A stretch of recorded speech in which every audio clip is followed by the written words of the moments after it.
अनिल दुबे जी अपनी एक प्रतिक्रिया। हाँ। जी देखिए, जो आज ये महापुरुषों की बात हो रही, महापुरुषों की कोई जाति नहीं हुआ करती है। महापुरुषों के बारे में इस तरह की कि उनको जातियों में नहीं बांधा जा सकता। और स्वर्गीय अटल बिहारी वाजपेयी जी के लिए तो इन्होंने, कांग्रेस ने खुद उनको विदेश भेजा था। उनको जो है समझौते में भेजा था। तो अगर उनकी प्रतिमा लगी है, नाम उनके ठीक बारे कर में भी दीजिए इस जरा तरह की टिप्पणी हाँ। की जाए तो, और जहां तक ये बात कर रहे हैं कि उसकी 1975 की इमरजेंसी की भी तो याद करें। उस समय कहाँ लोकतंत्र चला गया था? कांग्रेस ने ही जो है उस समय किया था। और जब 4 दशकों तक स्वर्गीय चौधरी साहब को सम्मान देने की बात हुई तो कांग्रेस उस समय क्यों नहीं तो स्वर्गीय चौधरी चरण सिंह जी को सम्मान दे दिया था?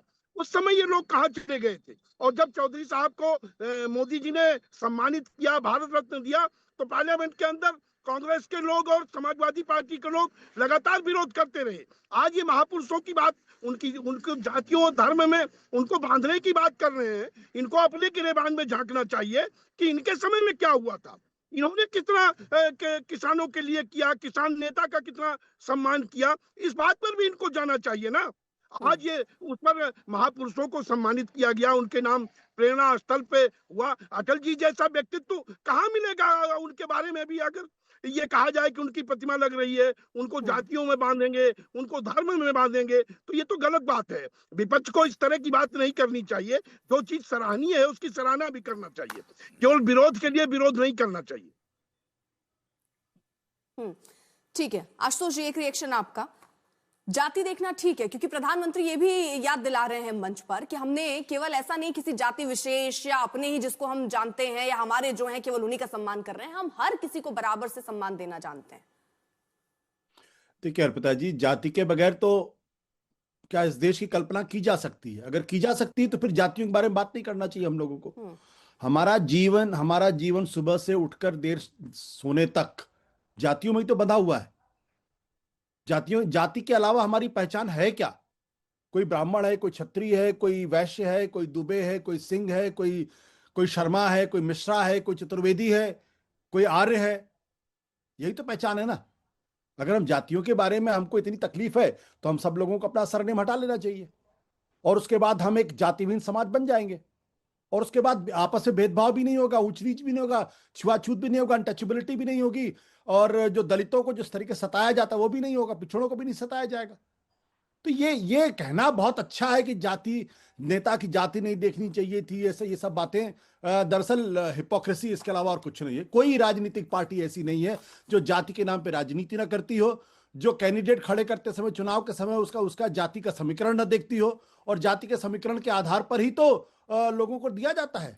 आप उत्तर प्रदेश का ही उदाहरण उठाकर देख लें तो जो सारी छोटी छोटी पॉलिटिकल पार्टीज के साथ, चाहे वो समाजवादी पार्टी हो चाहे भारतीय जनता पार्टी हो, उन्होंने गठबंधन क्यों किया? क्योंकि उस जाति का वोट उनको चाहिए।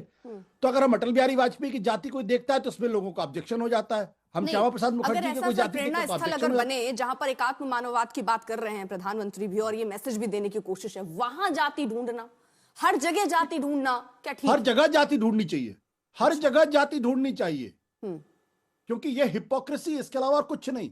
हम अपने बेटी बेटियों की शादी करते हो तो जाति देखते हैं। क्यों देखते हैं भाई?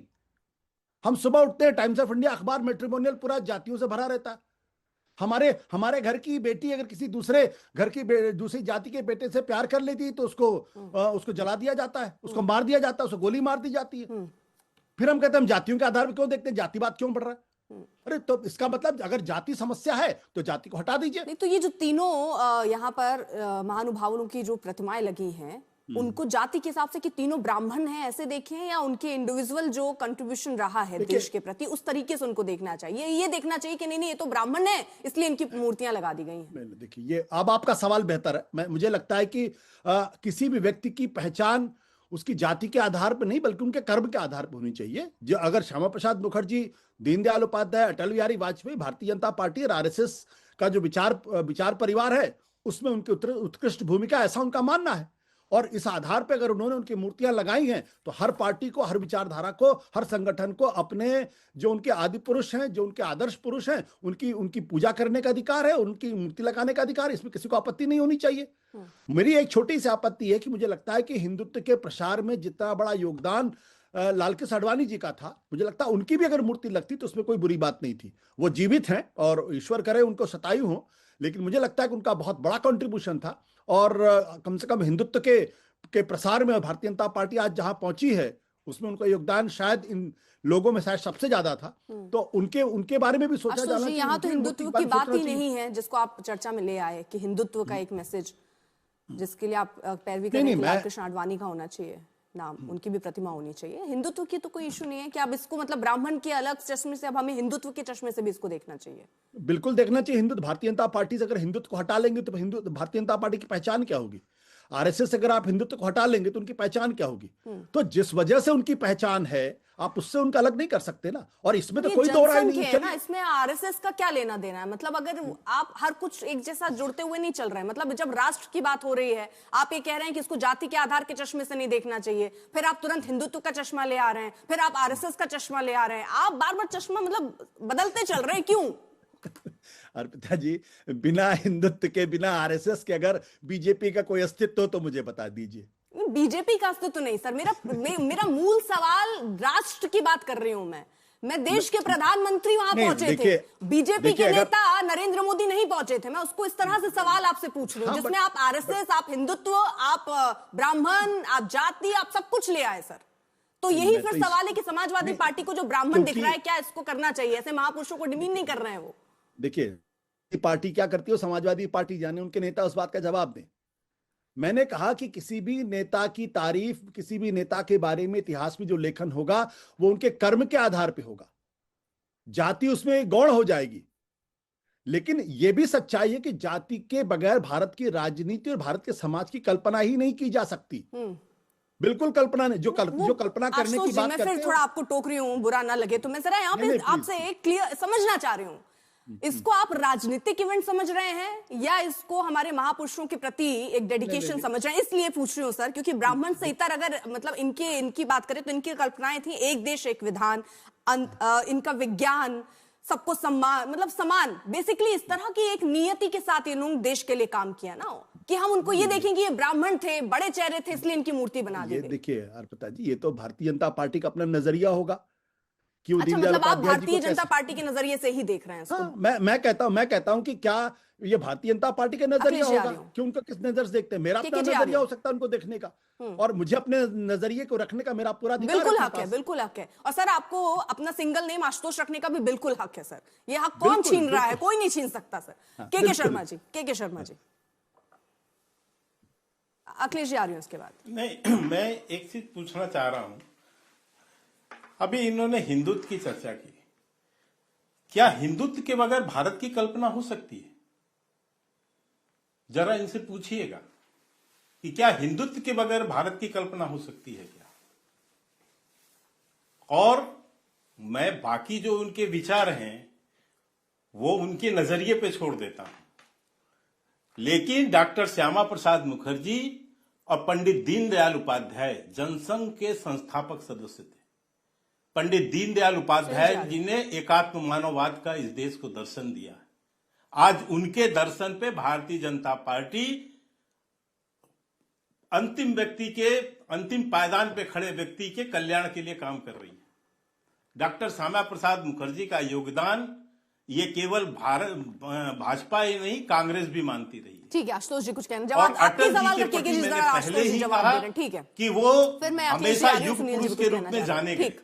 लेकिन मैं दूसरी बात एक और उस पे आता हूं। मैंने बार बार एक प्रश्न पूछा जिससे कांग्रेस के प्रवक्ता भी कन्नी काट रहे हैं, आशुतोष जी भी कन्नी काट रहे हैं और समाजवादी तो काट ही रहे ठीक है। हैं। मैंने पूछा जो 800 संस्थाओं के नाम रखे गए, हाँ, एक परिवार के नाम पर रखे गए, एक खानदान के नाम पर केवल रखे गए। ठीक है। केके शर्मा जी, ना कहीं आपके बाबा सवाल साहब का को ना उल्लेख मुस्कुरा मिलता कर है, ना अखिलेश जी ने पटेल जी का स्वीकृति दे उल्लेख दी है मिलता कि है। ये आपका प्रस्ताव उन्होंने तो- स्वीकार कर लिया और इस पर जवाब देंगे वो। मैं आशुतोष जी से एक छोटा सा रिएक्शन लेकर अखिलेश जी से इस पर जवाब चाहूंगी। हाँ, ठीक है आशुतोष और जी। ये सर्टिफिकेट कम से कम आशुतोष जी हमें भारतीय जनता पार्टी को न दे ठीक है। कि भारतीय जनता पार्टी की विचारधारा क्या है। ठीक, भारतीय जनता पार्टी राष्ट्रवाद की विचारधारा पर चलती है ठीक है सर जवाब ले लेते और हैं आशुतोष जी। हिंदुत्व की भी विचारधारा ठीक है। पे चलती है। ठीक, आशुतोष जी। तो हमें इससे भागने मुझे की नहीं कोशिश न मुझे नहीं मालूम था कि मैं अगर बोलूंगा कि हिंदुत्व की विचारधारा की बात तो बीजेपी के प्रवक्ता को बुरी लग सकती। भाई माफी चाहता हूं मैं आपसे, आपको मेरी बात बुरी लग गई, लेकिन मैं दो बात बड़ी स्पष्टता के साथ कहना चाहता हूं। जब भी श्यामा, मैं तो सरकार मैंने राष्ट्रवाद और आपको हिंदुत्व टोका की नहीं विचारधारा महाराज। पे चलती है सर, नहीं, लेकिन आप महाराज जी, हिंदुत्व के ठीक बगैर है, भारत महाराज की जी, कल्पना कर सकते हैं क्या? आप बस इतना मैं जानना चाहता हूं। नहीं, मैं हिंदुत्व के बगैर ही हिंदुस्तान की कल्पना करता हूं। मैं हिंदू धर्म के बगैर हिंदुस्तान की कल्पना नहीं करता हूं। आप हिंदुत्व नहीं समझते ना आप हिंदू समझते। हिंदुत्व का मतलब राजनीतिक हिंदू धर्म विचारधारा, और हिंदुत्व की विचारधारा नहीं, समझ ही नहीं पा रहे मुझे ज्ञान मत दे, आशुतोष जी, आप हिंदुत्व की विचारधारा और हिंदू धर्म समझ ही नहीं पाए। ज्ञान न दे आप मुझे शर्मा जी। शर्मा जी आपसे ज्यादा पढ़ा लिखा हूं, ज्ञान न दे मुझे, आप मुझे ज्ञान न दे, ना ज्ञान न दे, ज्ञान न दे, मुझे पता है ज्ञान न दे, बाल पक जाने से ज्ञान न दे आप मुझे, कमी से बाल पकते हैं। ज्ञान न दे, ज्ञान न दे आप नहीं पकते। नहीं, ज्ञान न दे आप मुझे, ज्ञान न दे आप सर मुझे। देखिए के शर्मा जी, आप बोल चुके थे, आशुतोष जी जवाब दे रहे थे, और निजी टिप्पणी मत कीजिए किसी पर, किसी पर भी निजी टिप्पणी नहीं। ठीक है आशुतोष, ठीक है, उनको कंप्लीट करने दीजिए, के शर्मा जी। मैं बता, हिंदुत्व एक राजनीतिक विचारधारा है जो धर्म का इस्तेमाल करके वोट की राजनीति करती है। हिंदू धर्म एक धर्म है जो जीवन चल रहा है, जो हमारे और आपका है। इसको कंफ्यूज मत करिए, और यही कंफ्यूज करके आप लोगों को कंफ्यूज। दूसरी बात, श्यामा प्रसाद मुखर्जी का जब भी नाम आएगा तब उस चिट्ठी का भी जिक्र होगा जो उन्होंने क्विट इंडिया मूवमेंट में अंग्रेज गवर्नर को लिखी थी as a deputy prime minister, as a finance minister, जिसमें उन्होंने कहा था कि क्विट इंडिया मूवमेंट को हमको दबाना है किस तरीके से। आप उस चिट्ठी को भूल जाएंगे? आप ये भूल जाएंगे कि जिस फजलुल हक ने, जिन्होंने पाकिस्तान बनाने के प्रस्ताव को रखा था, उसके साथ उन्होंने सरकार बनाई थी, और आप राष्ट्रवाद की बात करते हैं। तो श्यामा प्रसाद मुखर्जी का रोल ऐसे ही रहेगा। और श्यामा प्रसाद मुखर्जी ने 3 पार्टियां बदली थी, पहले कांग्रेस में थी, उसके बाद हिंदू महासभा में गए, और फिर उसके बाद जनसंघ बनाई। ठीक है के शर्मा, छोटा सा जवाब मुझे, और भी अखिलेश जी भी कुछ बोलना चाह रहे हैं, सुनील जी भी बोलना चाह रहे हैं। हाँ जल्दी से के शर्मा। मैं केवल आशुतोष जी को याद दिलाना चाहता हूं कि देश की सर्वोच्च न्यायालय सुप्रीम कोर्ट ने हिंदुत्व को परिभाषित किया है, और उन्होंने इसको भारत की जीवन पद्धति बताया है। मैं उस हिंदुत्व की बात कर रहा हूं, और आशुतोष जी आपको सुप्रीम कोर्ट की उस परिभाषा को पढ़ना चाहिए। इसीलिए कहा मैंने कि ऐसे अनुभव नहीं आते। आप ज्ञान की बात कर रहे थे, आप यदि पढ़ के आए होते सुप्रीम कोर्ट की उस परिभाषा को तो शायद ऐसी बातें नहीं करते। मैंने इसीलिए पूछा कि हिंदुत्व के बगैर क्या भारत की कल्पना है क्या, लेकिन आज विषय वो नहीं है कि मैं उस पर व्याख्यान करूं। मैं आपसे ये पूछना चाह रहा हूं कि आप 800 जो नाम रखे गए इस देश में, उस पे आपका नजरिया क्या है?